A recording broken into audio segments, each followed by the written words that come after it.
Okay, the last words of the previous ois are critical.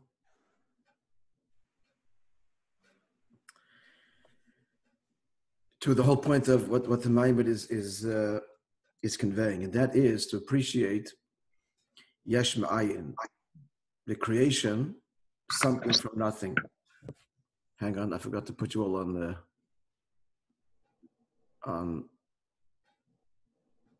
mute, but please unmute yourselves accordingly as you are prompted to want to say something.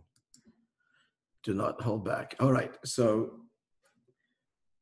yesh ma'ayin, as we'll see, is radical, as the words themselves imply, something from nothing. And that requires a constant input, because something from nothing is nothing. So for it to exist, it needs that creative, miraculous creative force to constantly will it into being. For the stone to fly, it needs that the velocity or the force wrapped around it constantly to make it behave contrary to its natural state, which is to be inert. And as the force dissipates, the stone falls. The image in your head, which you conjure, only exists as long as you're thinking about it. When you don't, it disappears. Again, it doesn't disappear fundamentally. Nothing ever does. Because we can't create ex nihilo, yesh ma'ayin. So there's the memory you thought about your house. But consciously, the image, if you're thinking about whatever it is in your head, it's only there while you will it. That's because the image didn't exist fundamentally before you produced it, relatively speaking. So it requires your constant consciousness to keep the image in your head going. Yesh ma'ayin needs constant, not just attention, but absolute involvement. The paradox is it's involved totally, but totally not felt by the creation. That's by Hashem's design. He constantly creates, but conceals himself in that process. And the reason he does is because if he would feel the constant creation, we would lose all sense of independence. And that would foil the entire grand plan, which is we should feel independent and overcome it.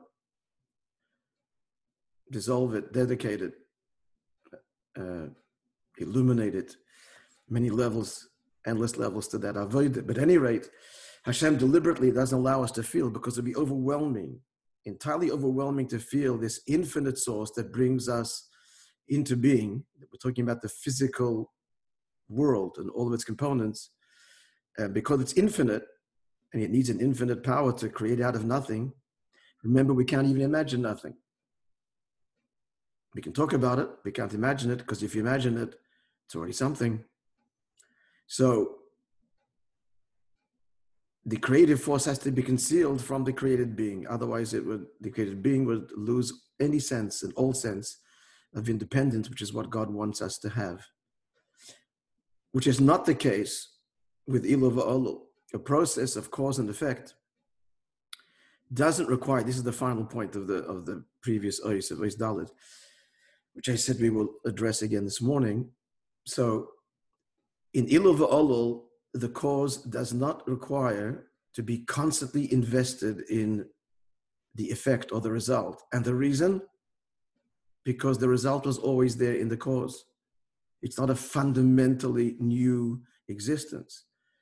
As different and disparate as the world of intellect and emotion are, there is emotion in intellect. And arguably, it's the deepest part of intellect. It's that it resonates. It's not a rational thing. Why do ideas and why does truth, why do we accept them?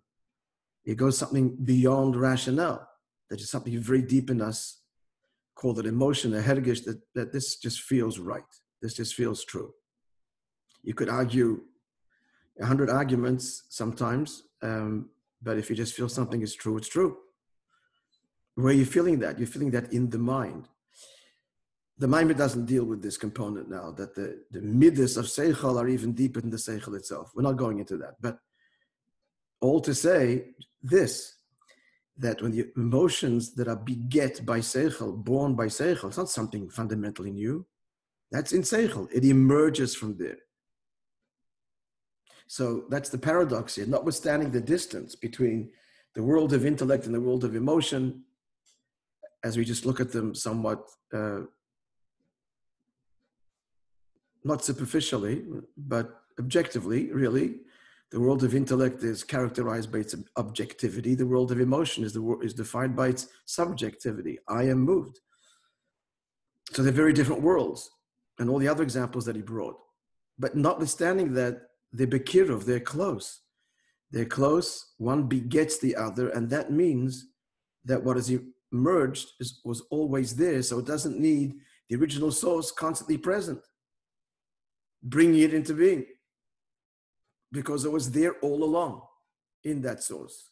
So it doesn't need it in the sense because it is it.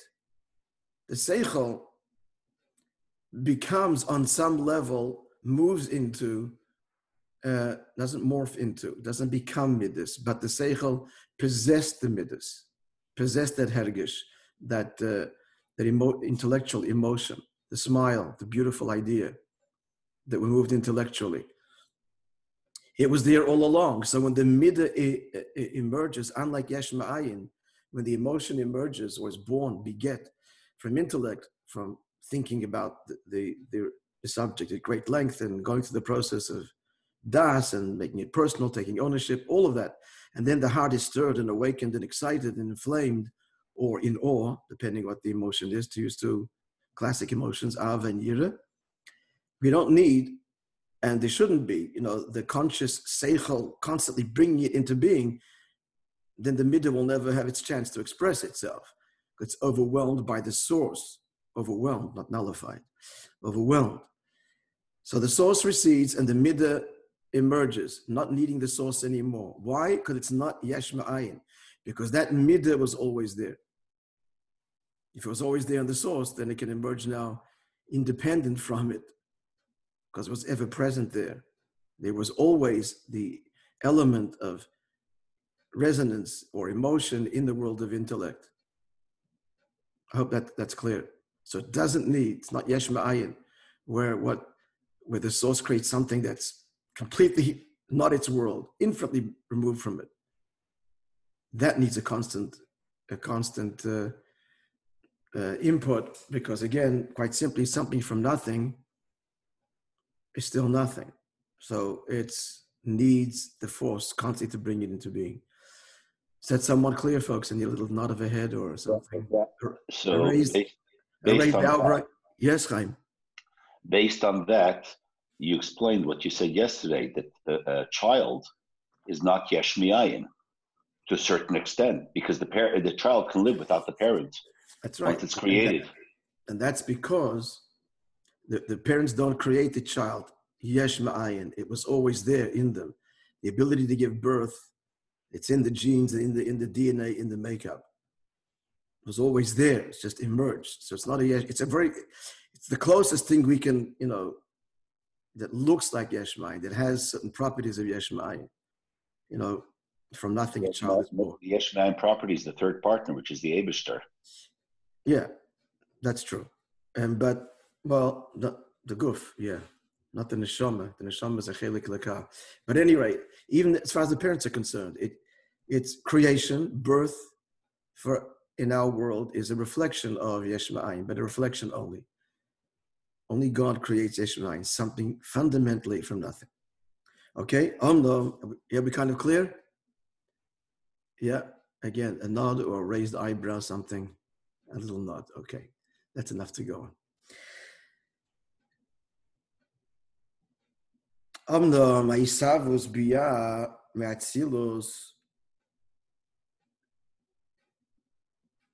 I pause because this notion of relativity is so critical to understanding Chassidus.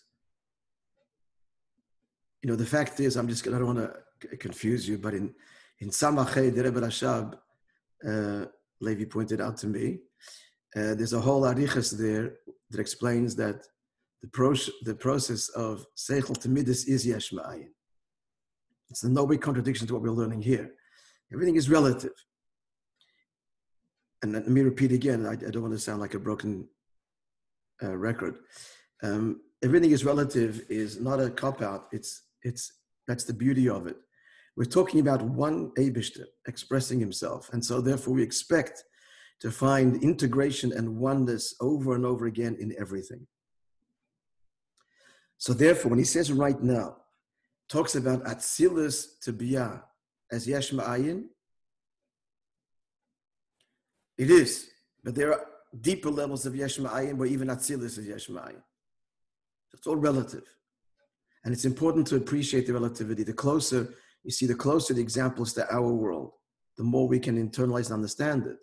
Talking about Atzilus to Biyah is more readily understood than Eir Ein Sof to Atzilus, or Atmos to Eir Ein Sof, and all of the dargis in the Eir.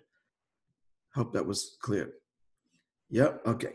So Omnam Ha'isavas Biyah Me'atzilus, in contrast to Ilav Olah being described till now, Isavas of Biyah from Atzilus, Chei Klolus in Yesh Ma'ayin, and the general idea of Yesh Ma'ayin, creating something from nothing, Ho'inin Shal Yisavas Chadosha.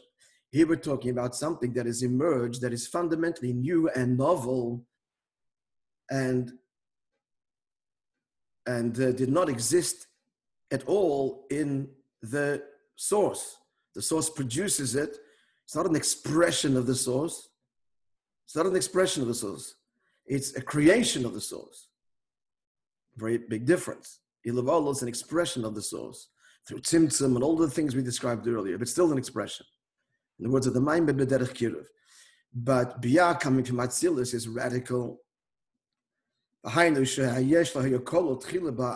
talking about something where the Yesh, the created being, was not incorporated within the Ayin, and now it's emerged through whatever process, through whatever chain reaction. Not so. You look at the source, you don't see the Yesh there. Probe the source, there's no Yesh. It's not there. How does it exist? Because the source just out of nothingness. His chachos, and its creation is his chachos. Chachos means novel, new, fundamentally new. And therefore, it needs that constant force for this fundamentally new and impossible creation to continue to exist.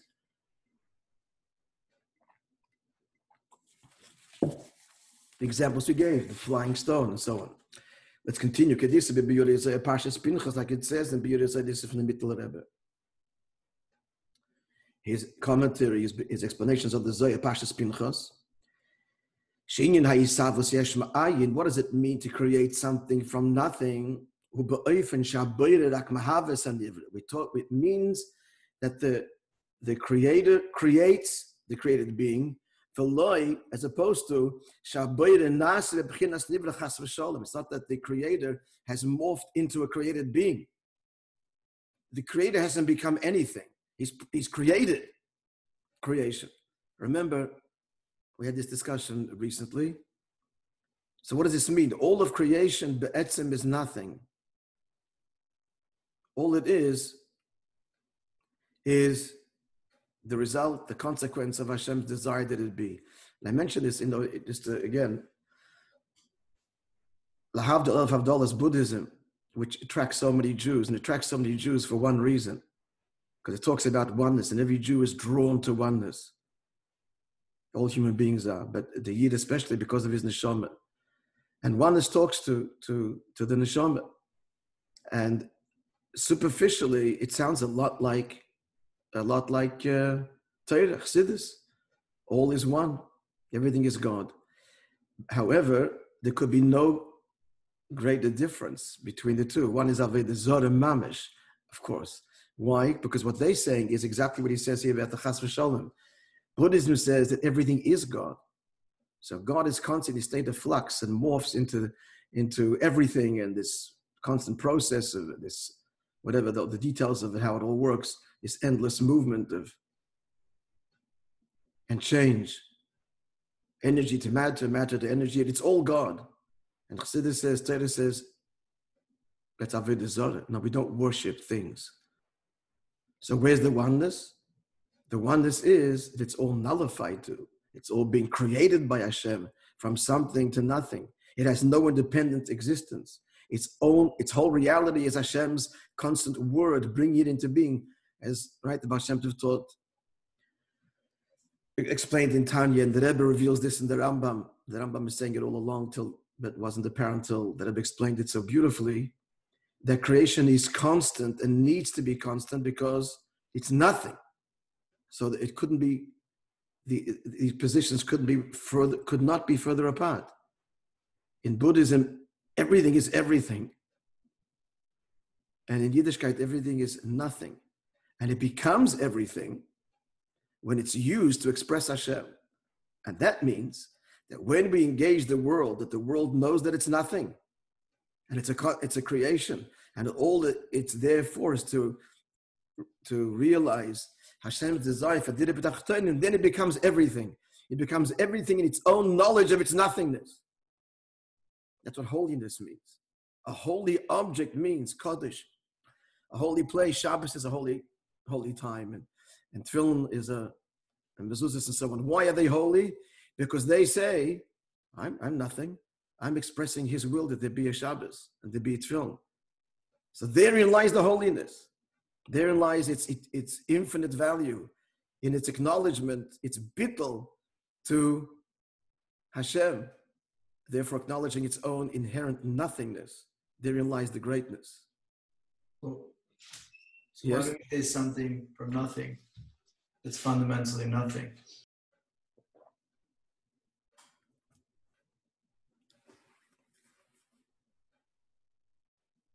It comes from nothing, right? So therefore, its source is nothing means not what it is. We call it a yesh.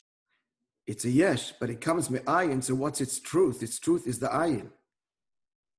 You know what? I should add the following to our discussion. Maybe it'll add some clarity. Chassidus, addressing this word ayin, nothing, gives two explanations, and both are true and complementary. What does the ayin refer to? Nothing. No thing. It comes in a complete and utter vacuum. And even a vacuum is something. So, but again, that's the best we can do in language and in words and in even imagination. From nothing. So ayin means nothing. But ayin also means the koyach eliki that brings it into being. So why are we calling it ayin? Because it's no thing that we can conjure or come up with. So it's nothing in that sense as well, not nothing in the absence of truth, but nothing in the sense of no thing that exists. The koyach eliki, the divine force that creates everything, is totally beyond everything that exists, period. And therefore it's called ayin, because we can't grasp it, we can't define it. So we call it nothing. So something from nothing is nothing. At a deeper level means, therefore, that it comes from nothing. So what's its source? Its real source is ayin, which means two things. Not it. It's not responsible for its being. Left unto itself, it collapses and disappears. The image in your head, if you stop thinking about it, it's gone. It's just gone. Left unto itself, nothing. Superficial or one level of understanding. Left unto itself, what's left? Ayin, the koyach eliki, the ultimate something, the yesha amiti. It's the yesha amiti that's responsible constantly for the yesha nivra, without which it would disappear, and what would be left is the source. Also, ayin, we'll refer to it as ayin because it's beyond everything that exists. So what we're saying is that something, all of existence, as we look at existence itself, there's no justification for it. It has no reality. This cannot be. It hasn't evolved naturally from something that precedes it. It hasn't. It's a radical decision. It's not a natural. Creation isn't natural. Creation is not a natural phenomenon. Ilav Olol is. But creation from nothing, when there was nothing exists before, it doesn't evolve from anything. There's nothing to evolve from. It's just the will of the true ayin ha'amiti, or the yesh ha'amiti. Interesting, these two opposite terms refer to the Eibishter that wills it into being against its own nature, as it were. Because its own nature is not to exist.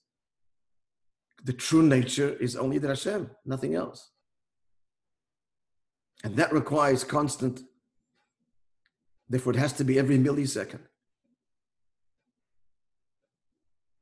Somewhat clearer, Yankee. Yeah, I feel like we're also saying that a lot of like maybe intrinsic things to Hashem, this has to be this way and that has to be that way, when ultimately he's beyond any rule. Yeah, they're all by his choice. They're all by his free choice. They don't have to be either. Even the design of Yesh Me'ayin it doesn't have to be that way, maybe. Right, you didn't have to create. That's true. You didn't have to express Ishtalshalus, the whole business. But the difference between Ishtalshalus in general is, as we said this yesterday, I'll repeat this statement again, it needs to be thought about.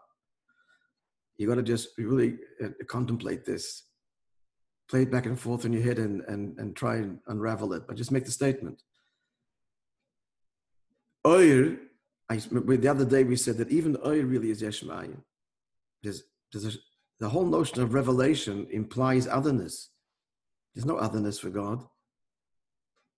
So at the very deep level, even Oyer is Yesh Me'ayin. However, Hashem has, I'm talking Oyer Ein Sof, the highest levels of divine revelation. I'm not talking about the creation of the physical world. It's also really the essence Yesh Me'ayin. God is intrinsically a being that reveals his presence?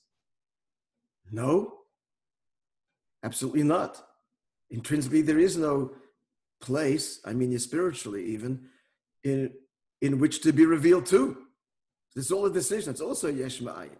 However, the big however is that Oyer is Hashem's decision that we should know him. His decision to reveal his presence. And Yesh Me'ayin is the decision to create otherness. So Oyer is, we say it's Me'in HaMoher, Oyer is a true reflection of the luminary. It expresses the luminary. Now, truth is, Atzmos is beyond luminary. But the Eibishter has decided that he wants to be known by otherness. And that decision is not creating a Yesh Me'ayin. It's really a decision, again, to be known. So we don't call Yesh Me'ayin compared to actual creation.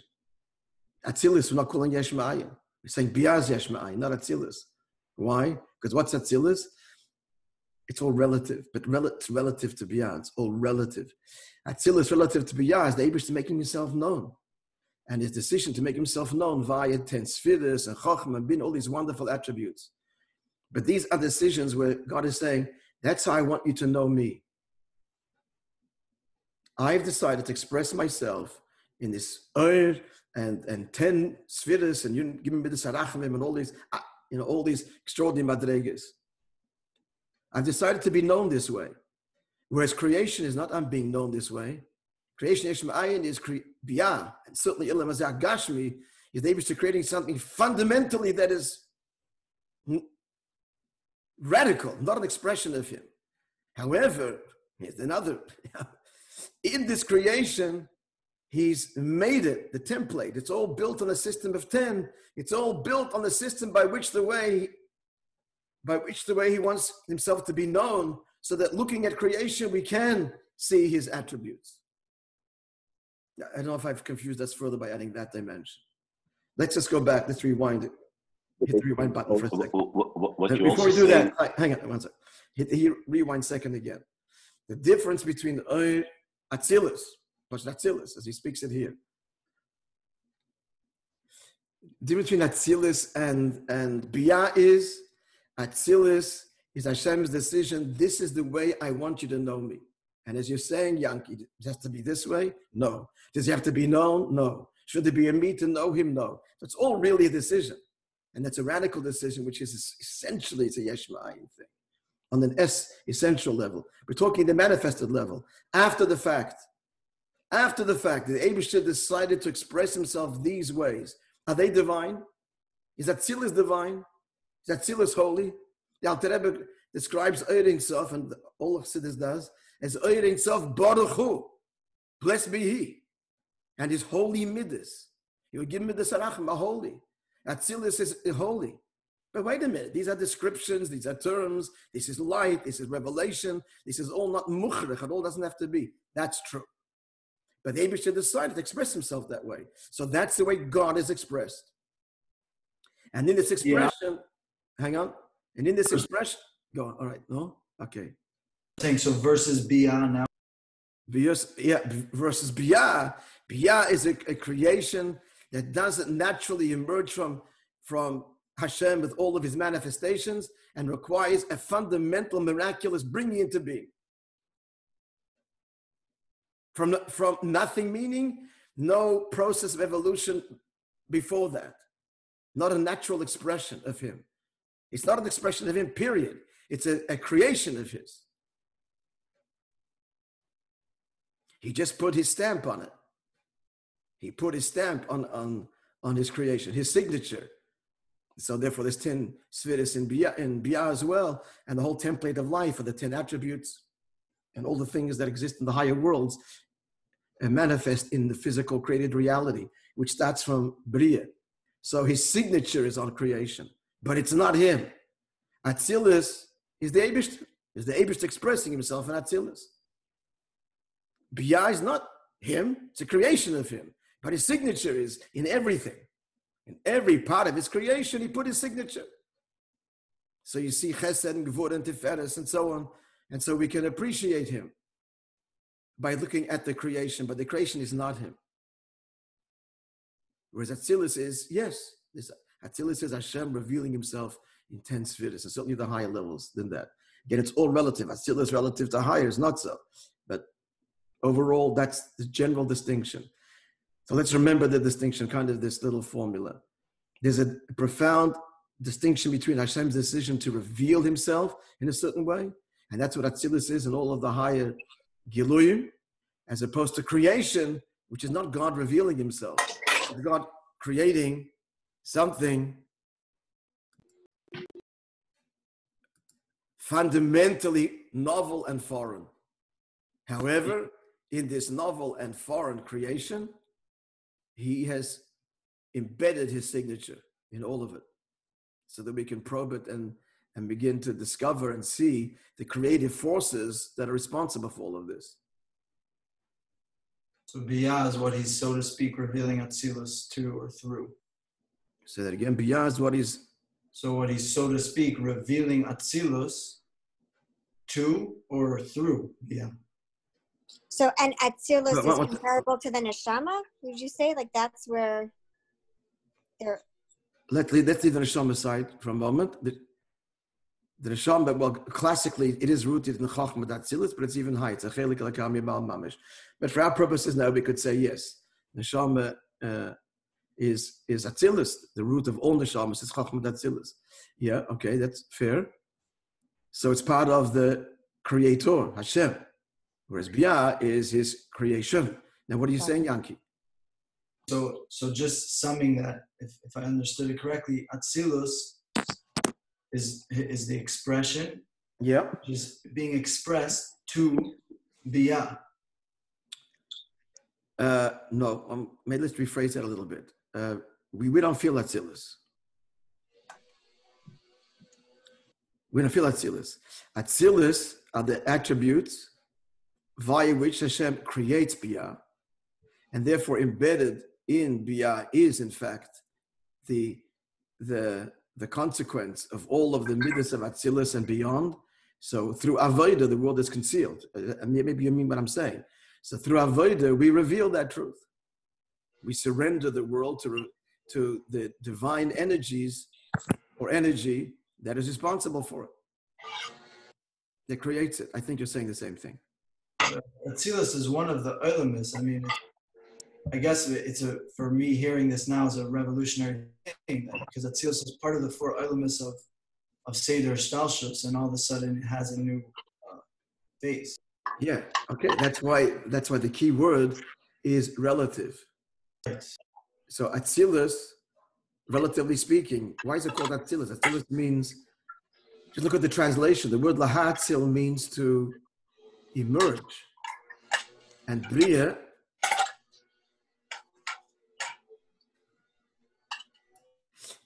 means to create ex nihilo yesh ma'ayin. So the very word Atzilus, also the word Eitzel, means near, implies that what is Atzilus? Its basic definition is Hashem's decision to express himself. This is me, talking in these ways. True, it's finite in the sense that Atzilus has profound definition, is 10 Sviris, and as you said, it's a world, Olam Atzilus, that's the other side. But relative to Biyah, and its basic objective is, Atzilus is the Hashem's desire to express himself in these 10 attributes. And why he did that? Because at the end of the day, he wants to create, at the end of Biyah, you and me, that have the same 10 attributes at a human level, and he wants a relationship with us. So to have a relationship with us, he decided to express himself in these finite descriptive ways. So yes, Atzilus is an olam. It's descriptive and finite. But it's God's decision to express himself that way so that he has a relationship with you and me. Creation, Biyah, I'm not talking neshamas now, but creation and the guf, our physical bodies, that's a creation that is not him. It's coming yesh ma'ayin. But it has his signature. And therefore, looking at creation, we can appreciate what? The divine forces that respond, the way God has chosen to express himself that created this creation. But then comes Torah mitzvahs and avodah that connects us to atzmas mamish, the purity of God beyond all of these manifestations, which true are wonderful because that's the way he chose to express himself. But Torah mitzvahs connect us to the very essence of it all, so that in our relationship to his attributes, it's him that we are connecting to, not the attribute per se. Again, Ano Nosiv Malka. Remember that famous Maimer, Yudalef Nisan Tavshin Lamed Aleph. Remember the story there of a king who opened up the palace and said, it's all for the taking. Everybody can come and take whatever you want. So the Medrash describes how someone comes in and he stops at just the gates open and he's in the garden and he's just overwhelmed by the garden. Never seen such exquisite beauty and so on. And then in the stables, the horses, and then there are others that, yes, but they keep on progressing into the inner chambers. But everybody stops somewhere, the gold and the glitter and the extraordinary beauty, music, art, whatever superlatives and descriptions one can conjure. And only one person, there was one Pikeh, literally insightful person that said, I want the king. Anon Nosiv Malka. What he's saying is that all of this gold and glitter and this, what's its value? It's because that's how the king lives, or that's how he's chosen to that's its value. So through Torah and mitzvahs, we connect to Atzmos, and then our appreciation of Atzilus and also the creation assumes a whole new dimension.